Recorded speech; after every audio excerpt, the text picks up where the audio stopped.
It's still the subject of fond memories, but also the subject of memes and jokes.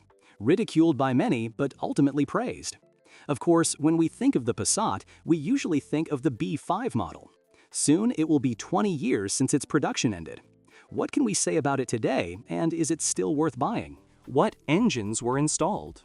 There were so many engines available throughout the Passat B5's production run that a separate article could be written about them. Even more importantly, the range of engines, power outputs, powertrain types, and configurations is so extensive that, in the case of this car, the slogan, "There's something for everyone," is no longer an empty phrase. The least powerful petrol engine has a displacement of 1.6 liters and produces 100 horsepower, while the most powerful engine has a displacement of 4 liters and offers 275 horsepower. Interesting fact, the Passat B5 4.0 was more powerful than any petrol Audi A4 ever. Only the diesel in the B9 was more powerful, although it wasn't the most powerful Passat ever. Engines were constantly evolving, with the most significant changes occurring after the facelift. The 1.6 and 2.3 petrol units were strengthened, but the 8-valve 2.0 engine lost 5 horsepower. In 2001, the lineup was expanded, with a more technologically advanced 20-valve version producing 130 horsepower. After the facelift, the 1.8-liter non-supercharged petrol engine was discontinued. All petrol engines from the 2000 facelift model year onward met the Euro 4 standard. This will soon become important in the context of clean transport zones. The 2.3-liter engine was withdrawn relatively early, in 2002, but it too met the standard after the facelift. Just before production ended, the 4.0-liter variant was also withdrawn. The remaining models survived until the end of production. The diesel engines also underwent major changes, particularly the very popular 1.9 TDI, which featured a unit injector-based fuel system in 1999.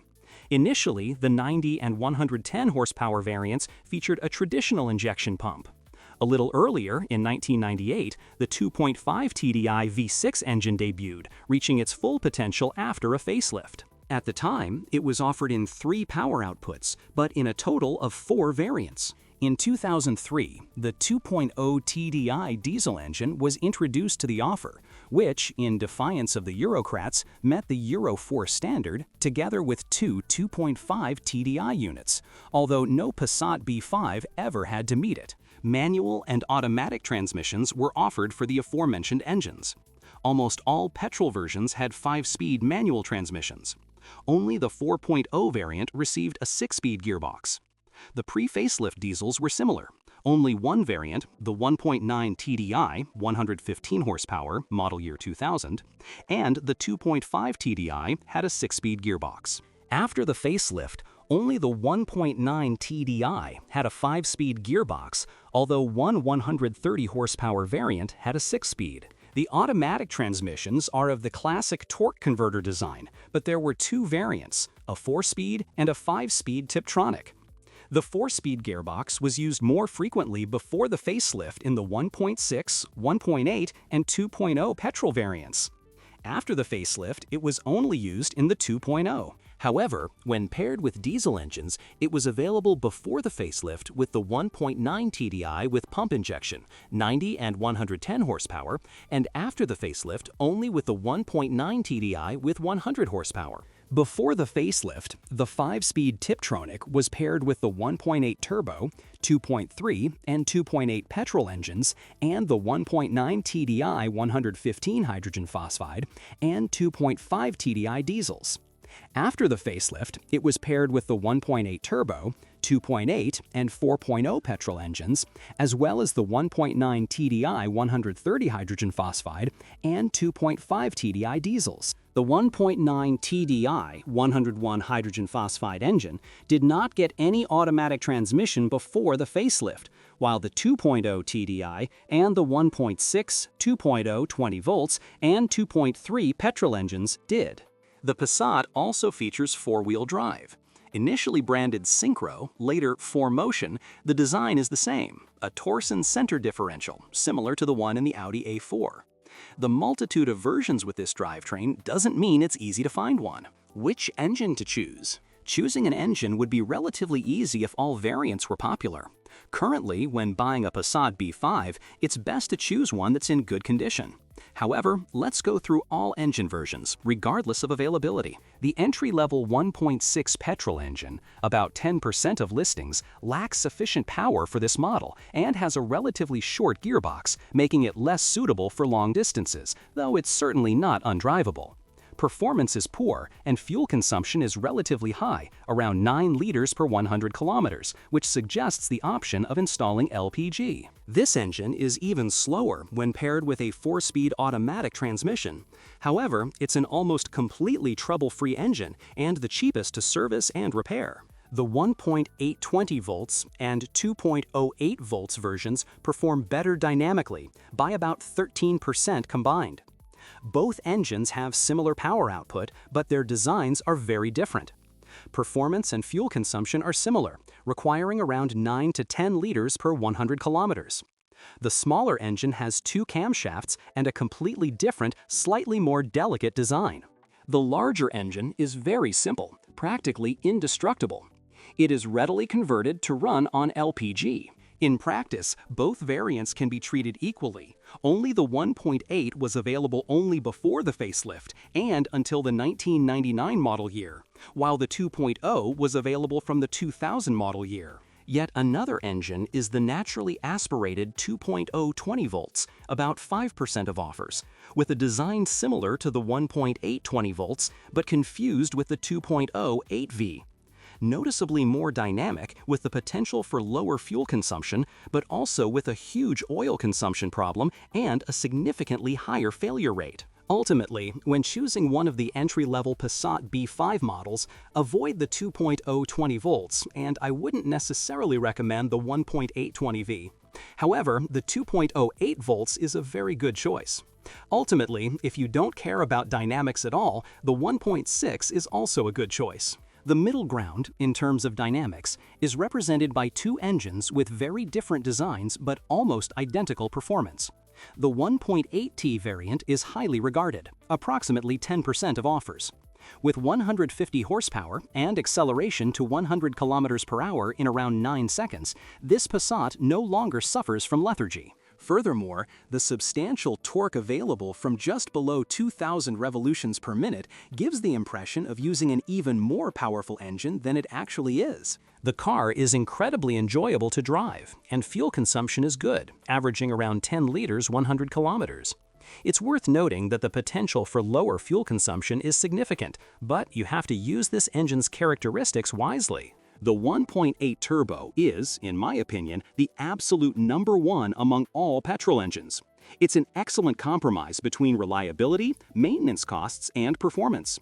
The engine doesn't break down too often and runs well on LPG. The only thing missing from the perfection was 4-wheel drive. So if you're looking for this solution, but also decent performance, the 1.8T's equivalent is the 2.3-liter VR5 engine, which was regularly paired with 4-wheel drive, though it was only an option. It's a rare but robust engine and one of the few with a chain timing drive. The 2.3 VR5 engine, less than 1% of offers, has one undeniable advantage and one drawback. The sound alone makes it worth buying a Passat. Revved to around 4,000 revolutions per minute, the engine sends shivers down your spine. Many sports cars with 3 times the power sound significantly worse. The performance of the 2.3 and 1.8T is very similar, even considering the facelifted versions, where the 2.3 developed 170 horsepower. The 2 engines have completely different characteristics, with the VR5 developing its maximum torque at 3,200 revolutions per minute, forcing the driver to rev the engine higher. Subjectively, the 1.8 turbo will be the more dynamic engine. The unique sound of the VR5 makes drivers eagerly rev the engine, ultimately resulting in fuel consumption of 11 to 12 liters per 100 kilometers. Of course, sensible driving will improve fuel consumption to 9 to 10 liters per 100 kilometers, but every Passat 2.3 owner knows how hard it is to resist. The Passat B5 with this engine is simply a car for those who love cars, not pragmatists. The top-of-the-line engines are the 2.8 Volt 6 and 4.0 W8, combined less than 5% of listings. While they're radically different, both share common characteristics, such as good dynamics, high fuel consumption, and high repair costs. Their tight fit under the hood means they must be removed for many service tasks. The 2.8-volt 6 engine is known for its durability, but also for many minor faults that don't affect mobility. Unfortunately, due to high repair costs, these engines can be extremely neglected. If you find a well-maintained car, it will last a very long time. Dynamics are good, but only with a manual transmission. The automatic transmission reduces performance to the 1.8T. Fuel consumption can be as low as 12 liters per 100 kilometers, and with the automatic transmission, even a liter higher. The 4.0 W8 engine is a separate issue when it comes to service and repairs. It's safe to assume that whatever we do with this unit, we'll be taking it to a specialized workshop, as this unique design requires extensive knowledge and experience. The engine itself isn't inherently faulty or problematic. Fuel consumption is virtually irrelevant, and it's clear that the W8 offers the best performance in the entire range. Of all the petrol engines, it's worth focusing on two: the 2.08 volts, which is ideal for light use on LPG, and the 1.8T, which is an excellent compromise between all the others. However, this doesn't mean that buying the 1.6 or 1.8 isn't worthwhile. I would, however, avoid the 2.0 20 volts, and for those not looking for thrills, I wouldn't recommend the 2.3 or 2.8 versions. Contrary to appearances, there's also considerable diversity among diesel engines. Initially, 1.9 TDI engines, over 50% of all offerings, operated with a traditional pump and were very successful designs. Today, these donkeys are usually worn out, which doesn't mean they won't last for a long time. Virtually all 1.9 TDI variants should be treated the same in terms of reliability and repair costs. Later variants of this engine featured unit injectors, which doesn't mean they're better or worse. They are, however, more fuel efficient, averaging around 6 liters per 100 kilometers. Only versions with automatic transmission and four-wheel drive consume significantly more. The choice depends more on the car's condition than the specific version, although it's obvious that the 130 horsepower 1.9 TDI offers the best performance, but can also potentially be driven harder. In pre-facelift cars, it's worth looking for the 90 and 110 horsepower versions. They're not particularly dynamic, but they still perform better than the 1.6-liter petrol. After the facelift, the recommended engine is the 130 horsepower variant, especially with the AVF code, which accelerates to 100 kilometers per hour in about 10 seconds. Looking at the 2.5 TDI versions, about 2% of offers, is roughly the same as buying a 4.0 W8. The only reason to own a car with this diesel engine is performance. Average fuel consumption of 8 to 9 liters per 100 kilometers practically disqualifies this option as economical. It's better to go with the 2.8-volt 6 on LPG. On the other hand, the Passat was exceptionally well configured with these engines, often with four-wheel drive and automatic transmission. You can read about the problems, the good and bad versions, below. The Passat 2.0 TDI is a rather rare variant, less than 1% of listings, as this engine was installed late in production and isn't exactly the same as the Passat B6, though it was installed in the Superb. It's worth noting that it has a factory-installed DPF filter and meets the Euro 4 standard. Despite its flawed design, if it's already covered 200,000 kilometers, you can trust it, as it's likely been serviced or you've just found a good one. Currently, it's worth looking for the 2.0 TDI as a replacement for the 1.9 TDI, but keep in mind that this engine has poor reviews, making resale more difficult. When buying a diesel, with the exception of the 2.5 TDI, you should stick to the rule: the better the car's condition and the newer the year, the potentially better the engine. To summarize the topic of engines in general, the safest choice today is exclusively non-supercharged petrol engines, preferably the 8-valve 1.6 and 2.0. These offer the best chance of longevity. An alternative could be the 1.8 turbo, provided it's in good condition. It will last a long time and provide decent performance. It's best to avoid diesels altogether, but if you absolutely want such an engine, look for a 4-cylinder in the best possible condition. Typical engine faults. Let's start with the petrol engines. There's no need to elaborate on the 1.68 volts and 2.08 volts units, as they are very simple, durable, and practically reliable. They do have some issues with the throttle body and ignition system, but these are usually due to extensive neglect or improper repairs. It's worth focusing on the highly regarded 1.8 turbo variant. The engine itself is mechanically durable, but the ancillaries can sometimes cause problems. Power loss or rough running are usually the result of worn ignition coils or leaks in the rubber hoses, and there are plenty of places where these can occur. The naturally aspirated 125 HP equivalent doesn't have these issues. Another cause could be a dirty throttle body. Unlike, for example, the VW Golf IV, the Passat's 1.8T turbocharger is more likely to wear out due to its differently designed lubrication system. The tube that supplies oil to the turbocharger clogs sooner, which is worth being aware of and having the tube checked or, ideally, replaced after purchase. It's also worth checking the condition of the oil strainer filter, which clogs in many engines. The cylinder head, specifically the hydraulic valve lifters, can be problematic, becoming noisy after extended mileage. If you hear them, it's worth replacing. When replacing the timing belt, a kit costs around €500, you should also check the chain connecting the two camshafts.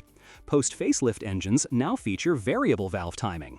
A dual-mass flywheel is also a requirement, but it's relatively inexpensive, around €1,200, €1,400. The 130 HP 2.0 engine is prone to oil consumption problems, weak rings, and uneven engine operation. It's worth noting that although the timing belt is driven, the camshafts are connected by a short chain, which tends to stretch after about 200,000 kilometers. Unfortunately, this is often the cause of engine performance problems that are overlooked. The design of the engine block makes it virtually impossible to repair, even though it's inherently durable, and valve cracks in the cylinder head are common. The engine is also susceptible to overheating, so it must be kept in very good condition to achieve high mileage. Despite the VR5 engine's limited popularity, its shortcomings are worth mentioning, as it's a unit for connoisseurs. It's unusual in that it's practically an inline engine, single-cylinder head, but in theory it operates somewhat like a V-cylinder. Despite its seemingly complex design, the pre-facelift 2.3 engine is a very primitive, cast-iron unit built in the old-school style, without any major frills. Only after the facelift did 10 additional valves appear in the cylinder head. Fortunately, this didn't affect durability or reliability. Engines in good condition can easily withstand mileage of 300,000 to 400,000 kilometers. The 2.3's maintenance costs are further increased by replacing the timing chain. Two chains stretch after about 200,000 to 250,000 kilometers, which is quite expensive in itself. The timing belt is on the rear, requiring engine or gearbox removal. The parts alone can be purchased for around Euro 500 to 700. Additionally, the dual-mass flywheel may need to be replaced, around €2,000 per part. Engine performance problems can sometimes arise due to leaky air from leaks, ignition coil damage, or improper throttle body or variable length intake manifold system operation. High oil consumption is usually a valve stem seal issue and is relatively rare. When buying a Passat with a 2.3 VR5 engine, it's worth spending a little more on a well-maintained model, as mechanics are reluctant to repair them. After the engine warms up, pay attention to the operation of the cooling pump. The electrically driven pump should continue to make noise for a few minutes after the engine is turned off. The cooling system is very important in this engine, so if the car has leaks or signs of a damaged head gasket, it's best to leave it alone. Fluid leaks or improper cooling system operation can also be caused by a simple problem, such as a cracked thermostat housing. Unfortunately, repairs are expensive because access to the housing is very difficult. When deciding to buy a Passat 2.8 volt 6, you should expect high repair costs. One of the biggest problems is oil leaks, and fixing them requires removing the engine. With the car costing around Euro 10,000 to 15,000 and repair costs around 3,000 euros, few people are willing to do this, so the problem only gets worse. Another relatively large expense is replacing the timing belt. Parts alone cost around 700 euros, which requires removing the entire front end of the car, thus also depressurizing the air conditioning system. This isn't necessary in smaller engines. A dual-mass flywheel is also included, around 2,000 euros, in the manual transmission configuration, of course. If you're looking to buy a Passat W8, you shouldn't worry about its reliability, which is rare, but rather about the breakdowns themselves, which are expensive. Overall, the engine is very well developed and practically never breaks down. However, if anything needs replacing, you should know that there are almost no substitutes. You have to buy the original part, sometimes even order it from a dealership, and wait. Furthermore, you also have to find a qualified mechanic to repair it, which isn't easy. Therefore, you simply have to accept that any breakdown can cost 4 to 5 times more than with other petrol engines. Buying a Passat W8 with engine issues isn't an investment that will ever pay off, much less an opportunity to drive a nice car. It's better to look for an Audi with a 4.2-liter V8. That's all for petrol engines. As for diesels, absolutely anything can go wrong with the 1.9 TDI. All the typical diesel faults, injectors, turbo, intake system, EGR, airflow meter, are present, with the exception of problems with the DPF filter, which wasn't installed in the Passat B5. The unit is simple, but it's prone to failure. Durability is another matter. This engine can be revived many times at a relatively low cost. Worse still, it's already more cost-effective to repair it, even comprehensively, than to replace it with a used one, as the availability of good examples is becoming increasingly scarce. Due to their age, the engines can be extremely neglected, and what's more, repaired in a manner inconsistent with any technological advancements. Therefore, it's still worth seeking out a Western import, and not necessarily a German one. The 2.5 TDI engine's failure rate is appalling, and you shouldn't buy pre-facelift cars anymore. Those who have them should enjoy them. Let them enjoy them. The same applies to post-facelift 150 horsepower cars. Until 2003, problems with the injection and lubrication systems, cylinder heads, and timing belts, as well as mechanical component seizure, remained unresolved. Repair costs are astronomical compared to the car's price. You probably won't be able to fix a neglected engine for 10,000 euros. From 2003, new variants of the 2.5 TDI appeared, designated BDG 163 horsepower and BDH and BAU 180 horsepower each. The latter still met the Euro 3 standard, but the BDG and BDH already met the Euro 4 standard. Importantly, these engines were significantly better than the previous ones, but the only truly successful engine was the BAU. That's why its code is often included in sales offers, not just for Passats, because generally speaking, you can fall in love with the 2.5 TDI diesel, great performance with reasonable fuel consumption, but the feeling is mutual only if you have BAU. The BDH and BDG variants have problems with the injection system, and getting them to a proper tune isn't worth the money or effort. Typical faults. In other respects, despite its age, the Passat B5 is in good condition. If the car is truly accident-free, it doesn't have major corrosion problems. The worst performers in this regard are ungaraged cars that have been on our roads for a long time, imported after floods, and cars that have been involved in collisions. The chassis can be in terrible condition, although the bodywork is usually much worse. However, there's a wide range of conditions, from cars in very good condition to those practically ready for scrap. A thorough inspection of the chassis is essential when buying a Passat, and I wouldn't recommend making a decision based on a quick look under the car at a dealership. The Passat's electrical system is problematic, mainly due to its age. If you want your car to be fully operational, it's worth checking everything electrically operated, including the displays, radio, ventilation system, and even the central locking system. Years ago, there was a lot of bad press about aluminum front suspension, which in the past caused graying hair among drivers. Replacement parts were either poor quality or very expensive, and original parts were even more expensive. A complete set of front control arms, it's best to replace everything, costs so much that many owners couldn't even afford it. The situation is quite different today. While a brand-name front suspension rebuild kit, costing around 2,000 euros, isn't cheap, it's still replaced every 50,000 kilometers, rather than once a year, as was the case with a relatively inexpensive aftermarket replacement. There's also no shortage of kits on the market for around 500 euros, 700, which can be installed if the car fails its inspection or you want to sell it and show off the repair. Gearboxes and four-wheel drive systems aren't unreliable, but buying a car with high mileage means you need to consider things like replacing bearings in a manual transmission. Combined with a more powerful engine, an automatic transmission also increases the risk of failure. Regardless of the car's price and age, repairing such a transmission is always expensive, around Euro 4,000 to 6,000. So if you're buying a Passat as a budget car, not a dream car, choose a manual.